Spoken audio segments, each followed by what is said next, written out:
Hey, beautiful souls. How you doing? It's Gina, Too Much Woman. I wanted to respond to a popular meme that's floating around. Actually, two memes. The original one says something like, during this time of quarantine, if you're not learning a new language, starting a business, killing your rock ass body or solving complex calculus equations, then what the hell are you doing anyway? And then the response meme to that has a big X through the original and says, do whatever you need to do. Don't feel guilty. Just do you. Okay, here's my response to that. First of all, everything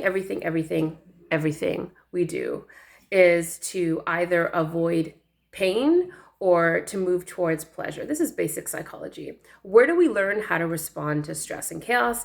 We learn it from ages 0 to 7. It's imprinted into our brain by our initial closest caregivers to us. So it's our parents or whoever was our primary caregiver during that time. And we have an imprint on our brain. Stress happens. This is how you respond. Now, my parents separated when I was very little, but what I recall is my parents dealt with stress very differently. So my mother moved into organizing and cleaning like crazy, and she was very, very productive. She's a Virgo, so things were like very structured. And so these people, take chaos that's external and they create some semblance of control in their lives because it feels like control in a space that feels very out of control. And so tend to be very controlling personalities and things get very organized in a certain way.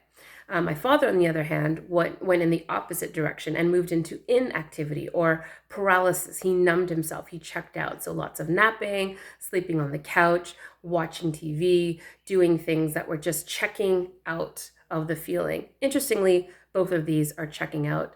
However, this is what I observed as a kid. And interestingly, I have a little bit of both in me because I can be lazy as like a couch potato, and I can also get into really crazy obsessive action.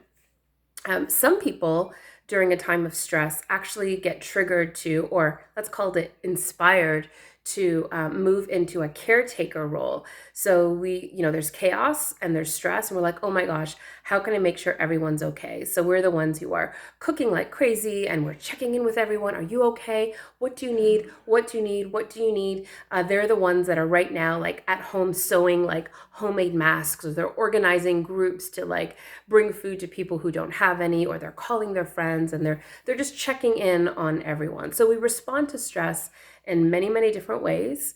The most important piece is that none of these are superior to the other. I'll repeat that again. None of these are superior to the other. You can take each one of those and there are pros and cons to them. Certainly if we are overproductive, we glorify productivity and achievement in our society. So we know that being overproductive, we're actually not dealing with oftentimes how we're feeling. We become obsessive about moving, going. These are the people that can't sit still for 5 minutes because then they start to feel things. They don't feel worthy of rest and surrender. We know that people who numb out are numbing out and they're not able to be creative or productive or do meaningful things because they are just numbed out and they're stuck in this like place of paralysis. And people who tend to move into that nurturing role often do it at the expense of nurturing and taking care of themselves. So all of these have pros and cons. The point is that none is better than the other. It's all okay. So let's start off in the space of it's all okay. However you're responding to the chaos, it is okay. And I always have an and. If you notice this about me, I always have one more thing to say. Here's the thing. 95% of our lives are run by habit.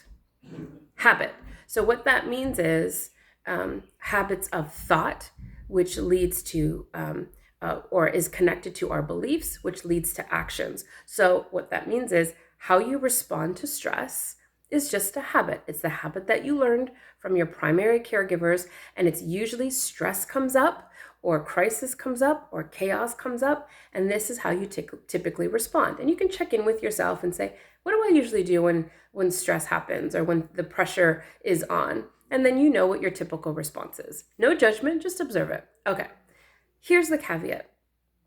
My question to you is, are you responding from a place of habit, which is unconscious behavior, which is like passive, which is just like, I'm just going to do this thing because it's how I've always done it? Or are you willing to react from a place of intention?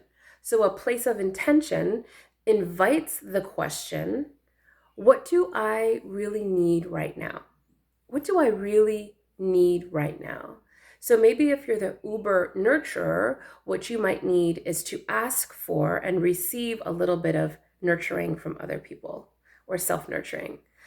Maybe if you are the type A achiever and you are just knocking it out of the park, maybe what you need right now, perhaps, is a little pocket of surrender, realizing that your worth doesn't come from doing and achieving. You are inherently worthy. And so creating little pockets in your day where you can just sit in nothingness, in inactivity, and be okay with that.